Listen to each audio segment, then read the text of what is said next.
Bonjour aux lecteurs de notre chaîne YouTube et aux membres des forums de rcmac.com et rcmac Vintage. Alors aujourd'hui, c'est le numéro 15 de notre série sur l'histoire de la voiture RC.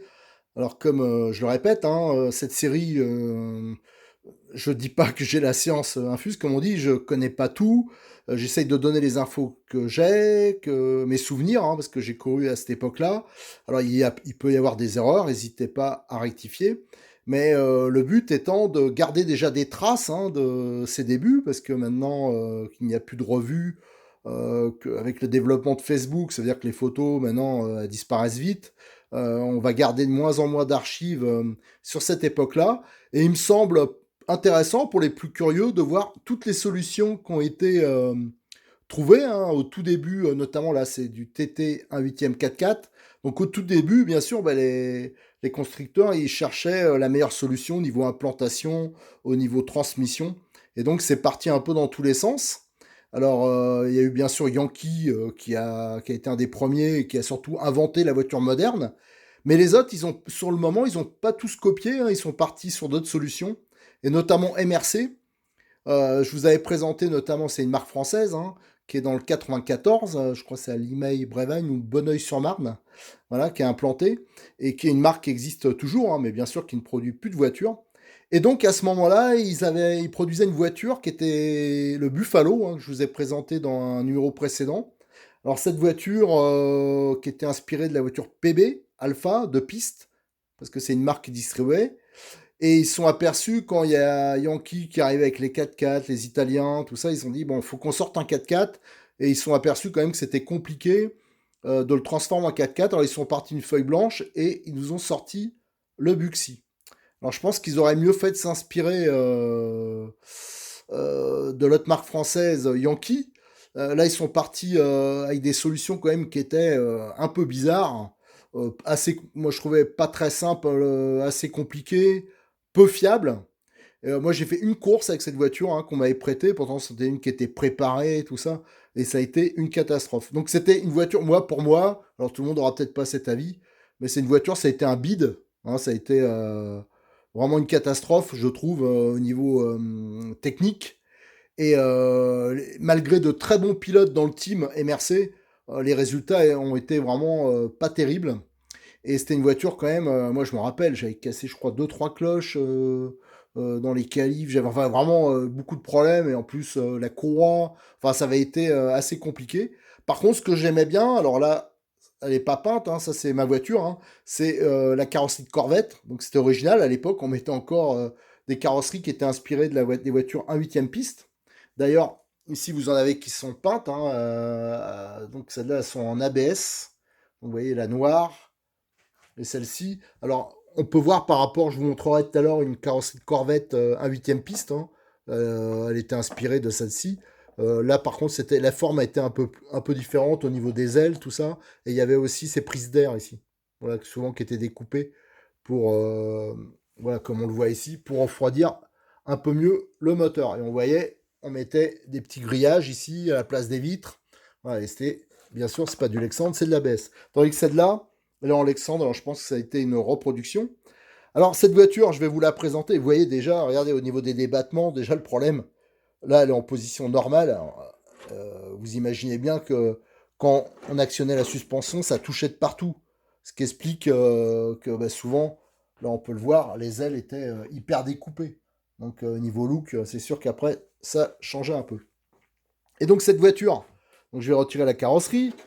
Alors celle-là, ce qui est intéressante, c'est qu'elle est... il me reste deux trois trucs à faire, mais elle est en bon état, C'est une voiture, je pense, qui est même quasiment neuve. Elle a surtout sa boîte radio, ce couvercle là, qui est extrêmement rare, parce que le système, fallait souvent le découper, c'était pas assez rigide.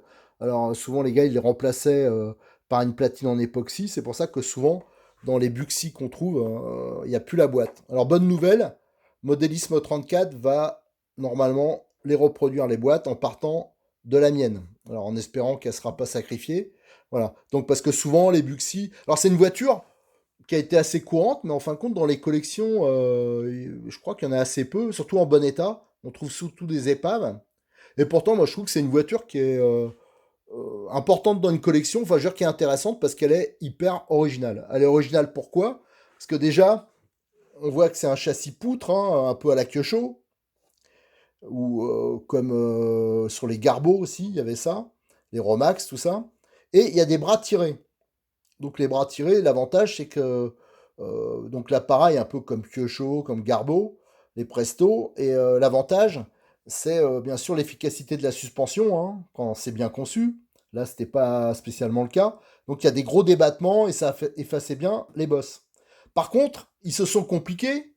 On peut voir ici donc c'est une transmission avec deux diffs, une transmission par courroie. Donc ici vous avez le diff avant et ça va jusqu'à la boîte arrière et dans la boîte arrière, il y a un coupe conique. Voilà. Et on peut voir ici donc une couronne en métal qui est de petit diamètre. Et dedans, il y a une couronne conique. Alors je peux vous dire que c'était quand même un peu compliqué. Et surtout ici, moi je me rappelle les cloches. Le rapport d'origine n'était pas très bon, était mal calculé. Alors il fallait mettre des cloches de 11 dents. Et bien sûr, elles pétaient assez facilement. Voilà. Donc on peut voir aussi que l'amortissement à l'avant, il n'y avait pas d'amortisseur, c'est des ressorts en épingle. Alors là on les voit les trois trous. Hein. Alors, on le verra mieux parce qu'en fin de compte, ce qui est bien, c'est que la voiture, je vais pouvoir vraiment vous la détailler parce que cet après-midi j'ai passé beaucoup de temps. Donc c'est un peu comme les autres présentations. Il y a Cyril de modélisme34.fr qui vend beaucoup de pièces vintage. Sauf que comme il s'y connaît pas trop, en fin de compte il a acheté un énorme lot. Ça partait à la benne, hein, mais la personne elle en a demandé quand même assez cher. Mais autrement, c'était un peu un petit chantage. Autrement, je benne tout. Et il a récupéré ça, mais comme il connaît pas trop, tout est chez moi. Et quand j'ai un peu le temps, ben, j'essaye de lui démonter, voilà, de faire un peu l'inventaire. Et il va venir chercher les pièces ce soir de Buxi que j'ai nettoyé, que j'ai enfin voilà, j'ai mis les belles de côté. Donc ça, je vais vous le montrer après. J'ai la voiture il y avait deux voitures d'ailleurs, entièrement en pièces détachées. Donc ça va permettre vraiment de voir comment c'était conçu. Et en dessous, on peut voir, hein, c'était donc le châssis poutre, hein, donc avec des plaques de renfort. Voilà. Et le problème, c'est que cette voiture, elle s'est retrouvée opposée à celle-ci. Et encore, ça, c'est une version au moment où est sorti le Buxi, hein, surtout la version 2 qui est sortie assez rapidement. Il y a eu une petite évolution sur le Buxi. Le Yankee était déjà un peu plus évolué que ça, c'est qu'il avait déjà les triangles un peu renforcés, les cellules fermées. Mais là, c'est bien de vous le montrer, les Yankees un peu toute première génération. C'est pour vous montrer ce qu'il avait en face. Donc il avait une voiture qui avait une architecture moderne, hein, parce qu'en fin de compte, sur les voitures actuelles, on retrouve la même disposition du réservoir, du moteur, la même transmission avec trois différentiels. Voilà, les seules choses qui ont évolué, c'est bien sûr au niveau des amortisseurs, la longueur des triangles. Là, les premières, les cellules étaient ouvertes. Mais voilà, c'était juste pour vous montrer que déjà à cette époque-là, Yankee avait tout inventé et avait sorti le premier tout-terrain moderne.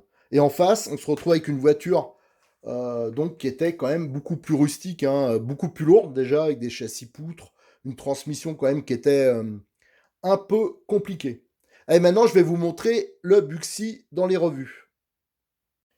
Alors, dans Auto RCM numéro 26 de novembre 1983, il y avait l'essai du Buxi.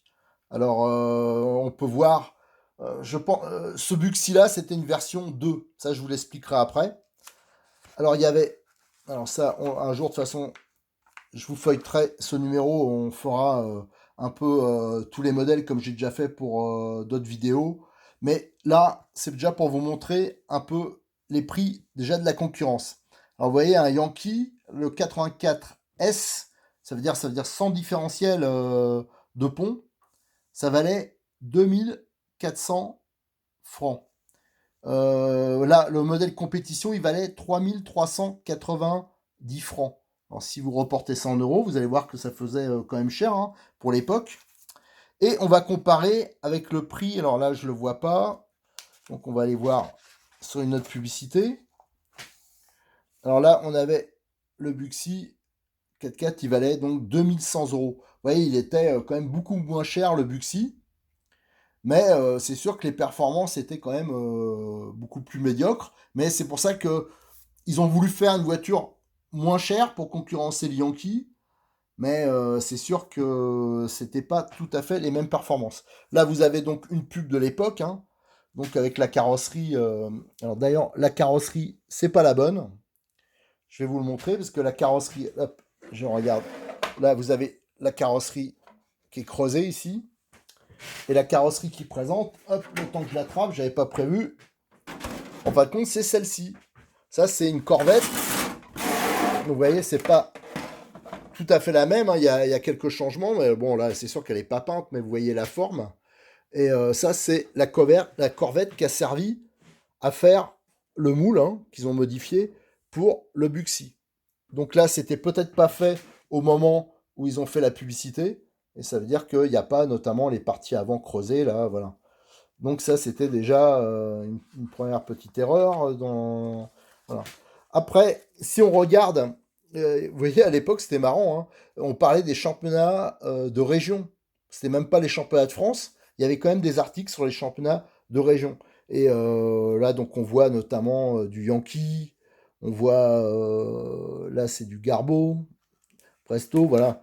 Et on avait, là, il parle pas, bien sûr, dans les résultats, il n'y avait pas voilà. Et là, il y avait le championnat de France tout terrain. Donc ça, c'était... voilà, il parle de... Voilà, Chalon-sur-Saône. Là, il parle de plusieurs manches, en fin de compte. Et si on regarde les résultats dans les finales, il n'y en avait pas. Hein, voilà, les voitures, si vous regardez les résultats, c'était du Yankee, du Presto. Ah si, il y avait un Buxi. Je dis une bêtise, il y a Poitvin. Bon, c'était un super pilote. Je pense que c'est ça qui compensait le fait quand même... voilà avec Jean-Pierre Glass, hein, qui travaillait, qui en a vendu beaucoup, je pense, des Bullets, enfin des Bullets, ça c'est sûr, des Buffalo, des Buxi. Voilà, le pauvre, hein, il était obligé de se doper pour oublier la voiture qu'il pilotait. Bon, je suis un peu méchant, mais franchement, à l'époque, c'était pas la voiture qui donnait envie. Mais par contre, à collectionner, moi je trouve que c'est une super voiture parce que c'est hyper original. Voilà. Et on peut voir hein, déjà à l'époque Yankee, là je vous ai présenté tout à l'heure un Yankee qui avait la cellule ouverte. Là on voit déjà il avait la cellule fermée. Et ils avaient même des systèmes de refroidissement liquide avec radiateur. Il y avait une pompe. Voilà, donc vous voyez, c'était déjà quand même beaucoup plus évolué que le Buxi. Allez, maintenant on va regarder l'article. Donc là, on avait l'essai du Buxi. Alors là, on peut voir déjà que c'était la bonne carrosserie par contre. Sur cet essai, heureusement d'ailleurs. Voilà. Et on peut voir d'ailleurs que les pneus, c'est pas les mêmes que sur. Je vous montrerai tout à l'heure, mais il y avait plusieurs versions de ces pneus. Ça doit être entre la génération 1 et la génération 2. Et voilà, donc il y avait l'essai à l'époque, hein, c'était assez détaillé. Hein. Il y avait le montage, il y avait toute la présentation. Et généralement, à la fin, alors ça, je vous montrerai plus en détail parce que la voiture, je l'ai, c'est pas un problème. Et à la fin, il y avait surtout l'éclaté de la voiture. Oui, vous aviez toutes les pièces. Alors vous allez voir, hein, il y a beaucoup de cages à aiguilles. Par exemple, dans les fusées ici, c'est des cages à aiguilles. Il y avait beaucoup de choses comme ça qui, maintenant, qu'on n'imaginerait pas, quoi. Je veux dire, les embrayages, là, c'est comme le Bullitt, comme le Buffalo. Hein, c'est toujours un joint torique qui rappelle les maslottes. Voilà. Et la cage tourne toujours sur une cage à aiguilles. Voilà, donc il y avait l'éclaté. Et bien sûr, quand dans l'essai, ça leur plaît plutôt. Voilà. Après, c'est sûr qu'en utilisation, je pense qu'il y a beaucoup de gens, comme c'était la seule revue qui existait, hein, je crois qu'en 83, il y avait encore que ça, il y avait Adept aussi. Il y a beaucoup de gens qui se fiaient à ça et donc ils en ont vendu. Moi, j'en connais quand même pas mal qui ont été déçus. Disons que c'est pas le genre de voiture qu'on fait du bien à la RC. Mais par contre, ça fait le bonheur des collectionneurs. Moi, perso, je l'adore, cette voiture. Hein. Mais maintenant, pas pour rouler. Voilà, pour collectionner, je l'adore. Et d'ailleurs, c'est une voiture qui est difficile à collectionner, notamment pour les pièces détachées. Quoi. Je veux dire, souvent, toutes celles... moi, j'ai mis longtemps à récupérer une qui était bien. et les deux là que j'ai récupérés de Cyril, hein, qui m'a amené, c'est des voitures qui étaient en bon état, mais on voyait qu'elles ont été dépouillées, il manquait des pièces. C'est pour ça qu'il peut pas les vendre entières, qu'il les vend en pièces détachées. Donc voilà, c'était un peu le problème. Mais là, c'est vraiment un gros lot qui arrive, que je vais vous montrer. Donc ça va être bien pour ceux qui veulent compléter les voitures, ou alors même essayer de s'en remonter une de A à Z. Voilà, j'ai déballé une partie des pièces que j'ai nettoyées cet après-midi, hein. Je me suis tapé tout le démontage des deux morceaux de voiture, hein, parce que c'était pas des voitures complètes. Et là, j'ai mis une partie, hein, parce qu'il y a une partie qui est déjà emballée, parce que Cyril il passe tout à l'heure, parce qu'il y a une partie, quelques pièces déjà qui partent en Italie, qui étaient déjà commandées. Alors ça, je comprends pas. Apparemment, il y a un pays, souvent quand il met des pièces, ça part souvent en Italie ou en Autriche. Petit mystère. Alors, il doit y avoir des gros collectionneurs là-bas, je sais pas. Donc voilà une partie des pièces. Donc ça va me permettre de vous présenter en détail. Et moi, ça m'a intéressé aussi parce que j'avoue que je ne me rappelais pas, je ne savais plus comment c'était fait un Buxi. Voilà, au passage, je vous montre aussi, parce que j'étais aussi dans l'inventaire de pièces Buffalo. Alors, il en a déjà mis beaucoup en ligne, beaucoup d'autres arrivent, et ça, c'est ce que je lui ai nettoyé. J'ai trié, parce qu'en fin de compte, tout ce qui est abîmé, tout ça, on le jette hein, direct. Et le reste, ça, c'est les pièces qu'il va vous proposer sur son site à la vente. Alors, vous voyez, en Buffalo, il y a encore pas mal de choses qui arrivent, notamment beaucoup de pièces de transmission. Et notamment, il y a pas mal de pièces neuves ou en super état. Donc ça, c'est plutôt une bonne nouvelle pour les collectionneurs. On va pouvoir retaper des voitures. Alors, la carrosserie déjà. Alors, la carrosserie, on a vu tout à l'heure, hein. J'ai mis donc la carrosserie qui était sur la voiture, hein. Donc, je rappelle, cette version-là, elle est creusée ici, hein. C'est comme ça, surtout qu'on reconnaît par rapport... Alors, je pense que c'était une carrosserie PB, celle de la Corvette, hein, qui était sur les PB Alpha. Et on voit quand on met au-dessus, éventuellement, alors celle-là, on arrive à la retrouver, hein. Ça, je sais qu'il en a qui va mettre en ligne, mais je crois il y a d'autres endroits où on en trouve des Corvettes. Ça irait à peu près, mais disons le problème c'est que ici, donc il y a pas, c'est pas creusé ici, et surtout la Corvette, elle est un peu plus longue. Ouais, il doit avoir 7-8 mm de plus long. Enfin, il y a quand même quelques petites différences, mais à la limite quand on n'a rien, c'est toujours mieux au moins de mettre la Corvette destinée à la piste. Elle est quand même assez ressemblante. Et de toute façon, la version d'origine n'allait quand même pas hyper bien non plus. Alors là, voici les réservoirs qu'on pouvait trouver. En fin de compte, donc, celui qu'on trouve normalement, hein. Alors peut-être que les dernières versions, ils ont mis autre chose, mais les premiers, donc là on peut le voir hein, sur le mien, c'est des réservoirs, ceux qu'on trouvait sur la Bulite et le Buffalo, hein, du moins les premières versions. Voilà. Et après, moi, il me semble quand même qu'il y a eu des Buxi à la fin qui étaient livrés. C'est un peu comme les Buffalo, hein. Je pense que les derniers Buffalo, c'était avec des carrosseries, réservoirs PB. Alors, soit ce modèle-là, je pense que c'était plutôt celui-là, hein. Donc ça, c'est les tout premiers, hein. En fin de compte, c'est quasiment PB qui a eu les premiers réservoirs un peu modernes. Alors, comme ils étaient MRC distributeurs de la marque PB, bon, ils ont profité. Alors, je pense que c'était plutôt celui-là. Voilà, avec le gros bouchon. Voilà, là c'est tout petit bouchon, vous voyez, il est minuscule, et là c'est un plus gros. Et bien sûr, au niveau fermeture, ici c'était largement de meilleure qualité que ce réservoir-là. D'ailleurs, quand on regarde la conception, c'est quand même bizarre de mettre un réservoir à l'arrière, hein, parce que bien sûr, au niveau répartition des masses, quand vous partez, il y a quand même une charge. Voilà, le réservoir plein, ça fait quand même son petit poids. Et au fur et à mesure qu'on roule, ça s'allège, donc automatiquement la tenue de route elle va changer. Ça aussi, c'était un point de conception qui était un peu étrange. Donc là, vous avez les trois versions de réservoirs. Ça, pareil, je crois que c'est des réservoirs qu'il va mettre en ligne. Voilà. Après, au niveau du moteur. Alors là, on le voit, je pense qu'on le voit assez bien ici. Le moteur était incliné vers l'extérieur. Voilà. Donc ça impose des cales qui sont un peu spécifiques. Voilà. Là, vous le voyez bien.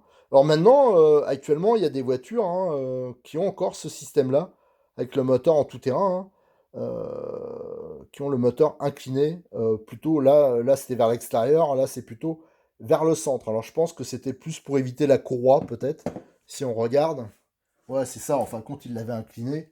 Je pense que c'était plus pour passer au niveau de la croix à la sortie droite, là, il aurait fallu surélever le moteur.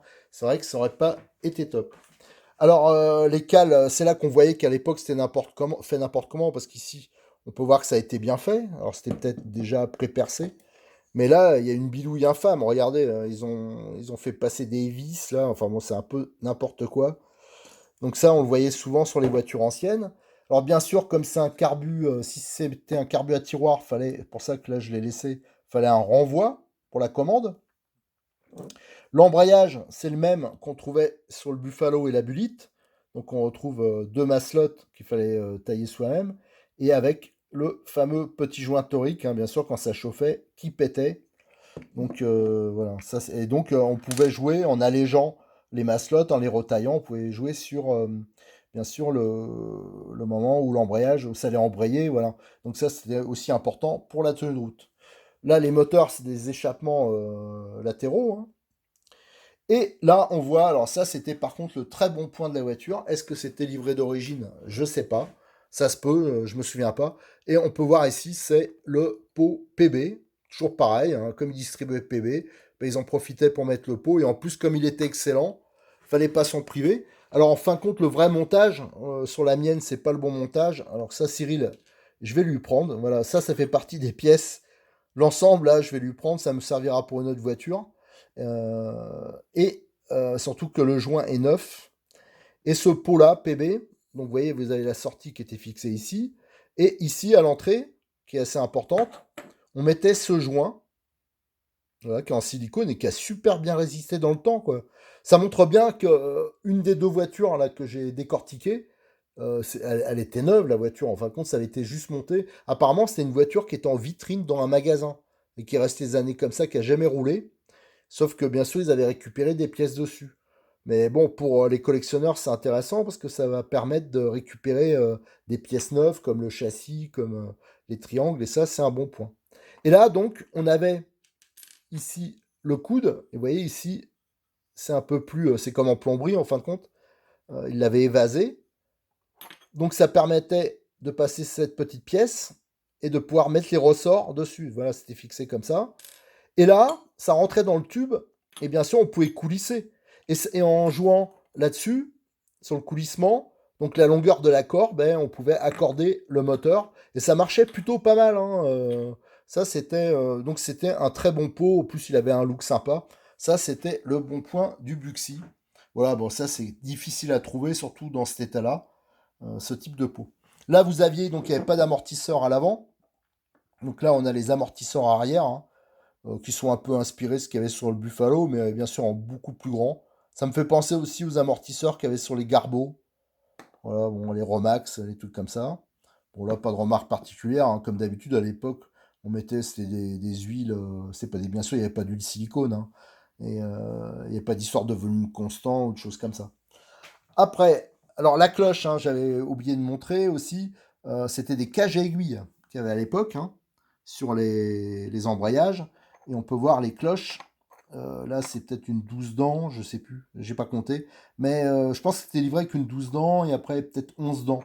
Parce que, en fin de compte, la voiture était assez lourde et le rapport, il avait mal. Alors en 12 dents, on chauffait beaucoup, il y avait des problèmes. Sauf qu'en 11 dents, on les pétait les cloches. Voilà, parce que vous voyez, il n'y a plus beaucoup de matière. Et là, je vous dis, je crois que c'est une 12. Après, on avait les bras de suspension qui étaient énormes, hein, vous voyez. Et donc, vous voyez, ceux-là, ils sont, par exemple, ils sont neufs. Donc ça, c'est quand même sympa, quoi. On se retrouve avec des pièces neuves au bout de tant d'années. Ça, c'est bien. Ça, c'est les axes sur lesquels pivotaient les bras. Et là, on peut voir, alors là, on l'aperçoit au fond, hein, vous avez la noix de cardan, hein, ça c'est assez classique. Et là, c'est en fin de compte, c'est la deuxième génération. Il y a eu deux générations. Ça, je vous le montrerai après. Les noix étaient beaucoup plus grosses. Et là, je crois qu'on l'aperçoit. Il y avait un circlips qui maintenait, en fin de compte, qui rendait prisonnier le cardan. Et vous voyez, donc ça permettait, quand on démontait, ça c'était pas mal, de pas tout perdre. Voilà. Donc là, vous voyez, on a des bras. On a la suspension avant, c'est des tout petits bras tirés. Alors là, j'ai fait exprès de le laisser donc avec un système d'étrier un peu et des fusées. Et dedans, alors je pense qu'on le voit mieux sur celle-là, hein, qui est démontée. Voilà, là on l'aperçoit. J'ai les doigts tout sales parce que je me suis pourri en nettoyant et dès que je touche une pièce, j'ai eu beau nettoyer, il reste encore des saletés. Et là, on aperçoit la cage à aiguille. Voilà, c'est pas des roulements, c'est des cages à aiguille. Ça se faisait beaucoup, hein, sur les voitures. Et là, vous avez, donc ça, c'est les pièces de pivotement qui sont en aluminium aussi. Ici, vous avez les platines. Ça, il y en a pas mal. Il y en a au moins une dizaine, je crois, en tout. Je sais pas pourquoi il y en avait autant. Alors, vous voyez, là, on voit bien le système de suspension. Donc, c'est des ressorts à épingles. Ça se faisait beaucoup, pareil, à l'époque. Et là, donc, vous avez 3 réglages. Selon l'endroit où vous mettez l'épingle, c'est plus ou moins dur. Alors, bien sûr, il y a intérêt que pour que le réglage soit bon, déjà, on ne peut pas varier de beaucoup, mais il faut bien sûr que le ressort, il soit tous pliés pareil. Alors, ça, c'était déjà une difficulté. D'origine, généralement, c'était pas le cas. Donc, il y avait déjà un beau boulot de préparation à ce niveau-là. Qu'est-ce qu'on a? Alors là, il y a les vis qui sont. Ça, je les ai gardées parce que Cyril il les donnera avec. C'est les vis qui faisaient le pivotement de la suspension. Et il y avait ces inserts métalliques. On va mettre. Qu'est-ce qu'on a encore? On a la boîte radio. Alors là, il en a une. Et c'est que la partie inférieure. La partie supérieure était tellement pourrie que je l'ai balancée. Mais par contre, la partie inférieure est plutôt en bon état. Alors ça, c'est relativement rare. Alors là, elle est noire, alors que sur mon modèle, ici, elle est grise. Mais je vais vous montrer après pourquoi. Je pense que ce Buxi-là, c'est vraiment les tout premiers. Celui que j'ai. C'est pour ça, je pense que ça, c'était en gris, comme sur les publicités d'ailleurs. Et qu'on a le réservoir euh, MRC des Bulites.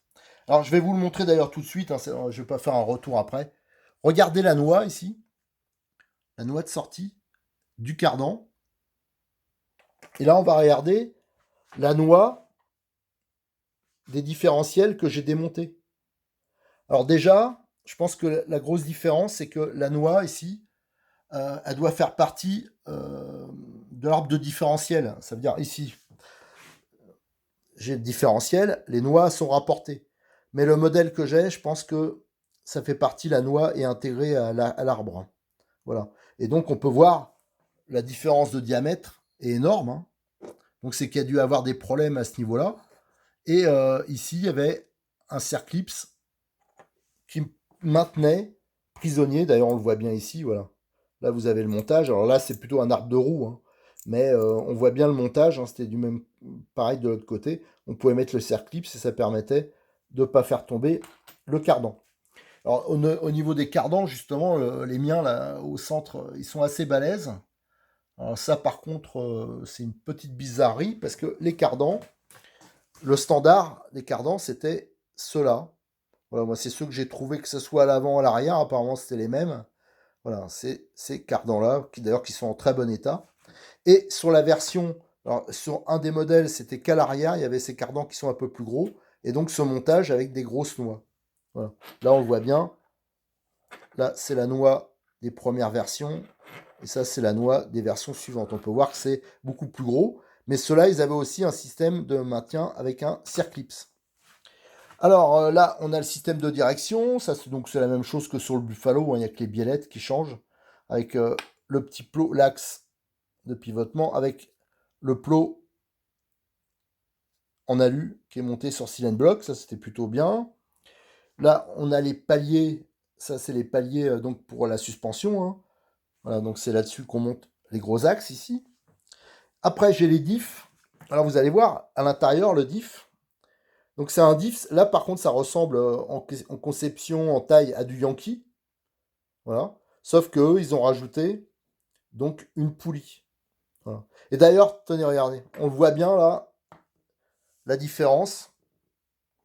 Là, c'est un ancien modèle. On le voit parce que les sorties, elles sont toutes petites et elles font partie, en fin de compte, elles ne sont pas démontables. Voilà, ça, voilà. Tandis que sur la version, si je montre par exemple cette version, là c'est un diff qui est démonté, et on peut voir, donc c'est le même au niveau corps, tout ça, sauf que les noix sont rapportées. Voilà, donc ça, vous voyez, c'est ça qui est intéressant de démonter pour ceux qui s'intéressent à ça, c'est qu'on voit, moi je savais pas qu'il y avait ces différences-là. Voilà. Là vous avez donc un diff à l'avant, à l'arrière, c'est les mêmes, donc qui est démonté. Donc ça on peut supposer que c'est première génération ou c'est un avant. Donc là c'est vraiment très semblable à ce qu'il y avait sur les Yankees. Donc ça, par contre, ils s'en étaient inspirés. Ici, on a la version, donc c'est un avant, ça. Donc avec la poulie, cranté ici. Voilà. Donc là, c'en est un qui est en partie démonté.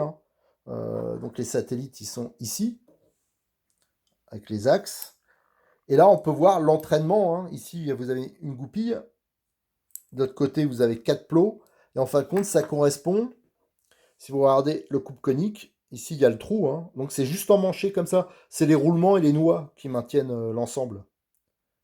Hein. Et le coupe conique, c'est vraiment à peu près, bon, s'il n'y avait pas cette excroissance, ça serait sensiblement pareil à du Yankee. Hein. Ça, c'est le côté poulie avec les 4 plots, voilà, donc qu'on retrouve ici. Voilà. Ici, vous avez donc la couronne principale, donc qui était petite et en acier. Voilà. Ici, c'est les flasques, voilà, pareil, hein, c'est toujours un flasque de poulie. Ici, vous avez pignon de transmission, hein, du coupe conique en fin de compte. Donc les pièces, elles sont vraiment en bon état. Hein. Les deux voitures, même s'il y en a une qui était plus sale que l'autre, elles ont vraiment très peu roulé. Donc ça, c'est vraiment intéressant pour les pièces détachées, hein, pour se refaire des voitures sympas.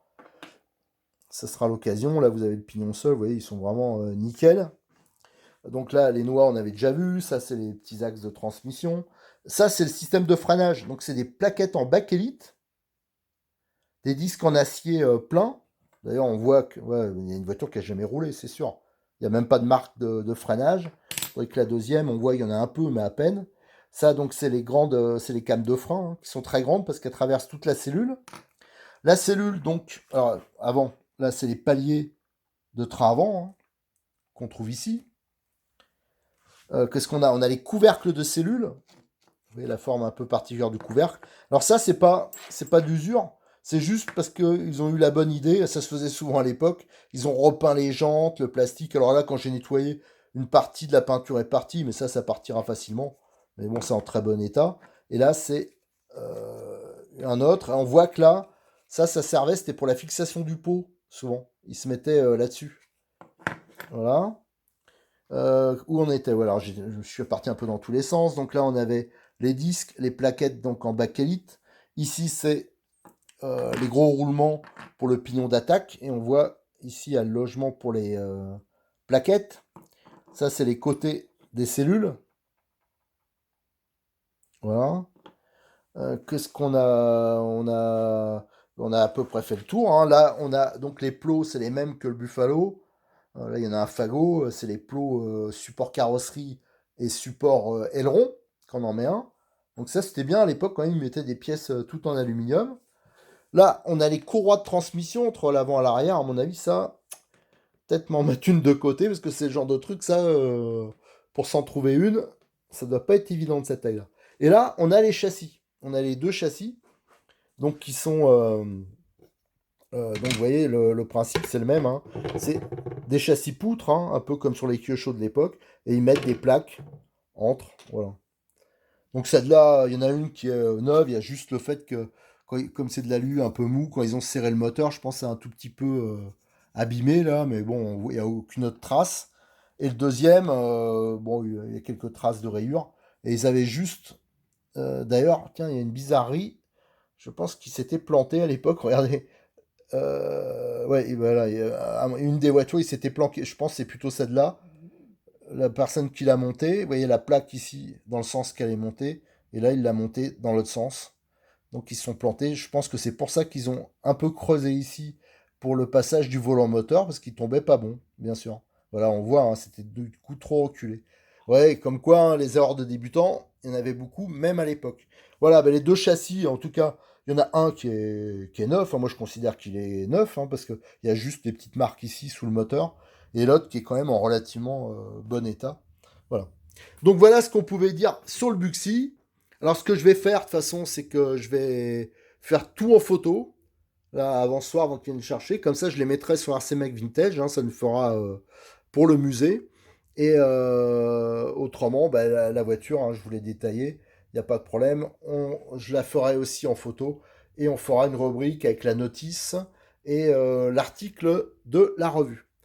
Voilà, je vous remercie à tous et pour ceux qui seraient éventuellement donc intéressés par des pièces, hein, je pense que quand la vidéo sera sortie, 1 ou 2 jours après, il commencera à mettre des pièces en ligne. Bon, ça c'est assez long à faire et il n'a pas que ça à faire, et surtout que j'en ai encore d'autres à lui nettoyer, donc ça lui fait du boulot. Allez, je vous remercie, à bientôt sur notre chaîne YouTube et sur rcmac.com et RCMac Vintage.